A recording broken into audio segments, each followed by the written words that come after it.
দেখতে দেখতে রমজান মাসটাও চলে যাচ্ছে আর কয়েকটা দিন বাকি আছে মাত্র। গতকাল চলে গিয়েছিলাম আমার ফুফু শাশুড়ির বাসায় ইফতারের দাওয়াত খেতে এসে নিজেই কাজ করতে বসে গেছি। আসসালামু আলাইকুম, কি খবর সবার, কেমন আছেন সবাই? আশা করি অনেক ভালো আছেন, আমরাও আলহামদুলিল্লাহ অনেক ভালো আছি।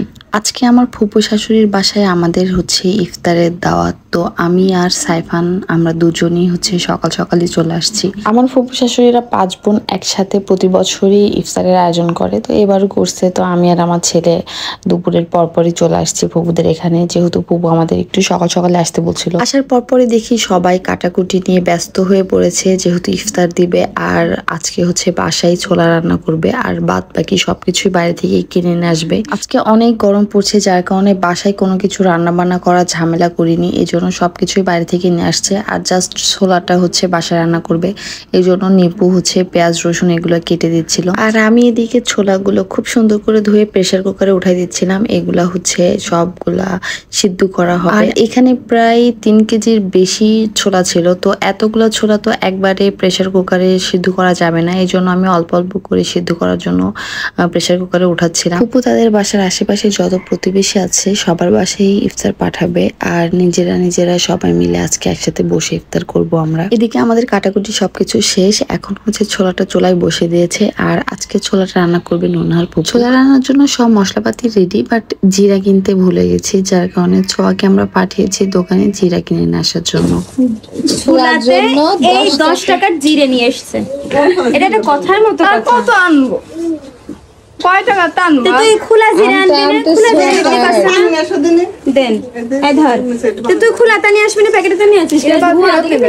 ওকে ছিঁড়ে আনতে বলা হয়েছে, আর ও 3 কেজি ছোলার জন্য 10 টাকার একটা প্যাকেট নিয়ে চলে আসছে, তো এই জন্য ওকে অনেক বকাবকি চলছিল।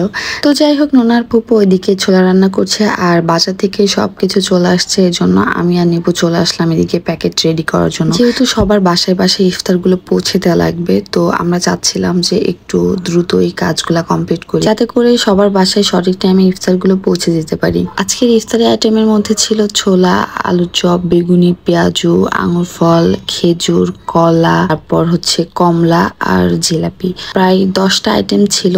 তো আমরা হচ্ছে সবাই মিলে বসে এখানে প্যাকেট করছিলাম। আজকে যে পরিমাণে গরম পড়ছে, আর এই গরমের মধ্যে রোজা থেকে কাজ করতে গিয়ে সবার অবস্থাই খুবই খারাপ, সবাই অনেক বেশি টায়ার্ড হয়ে গিয়েছিল। আর এই গরমের কারণে আমার ছেলে আজকে আরো বেশি পরিমাণে জ্বালাচ্ছিল, ওর জন্য আরো কোনো কিছু তেমন ভাবে করতে পারছিলাম না, সবাইকেই ডিস্টার্ব করছিল। তো আমরা প্যাকেট করছিলাম, প্যাকেট করতে করতে এদিকে সাইফানের বাবাও চলে আসছে। আর সাইফানের বাবা আসার পর একটু মানে শান্তি পাইছে আর কি। ওর বাবা হচ্ছে ওকে নিয়ে বসে খেলছিল, বাট সাইফানের বাবা আজকে আমাদের সাথে ইফতার করবে না, কেননা ওর হচ্ছে আজকে আরেকটা জায়গায় ইফতারের দাওয়াত আছে। তো আমরা এই যে প্যাকেট করা শেষ হয়ে গেছে, এখন সবার বাসায় বাসায় এটাকে আমরা পৌঁছে দিয়ে আসলাম। আর এসে এই যে সবাই মিলে এখন ইফতার করার জন্য বসে পড়েছি।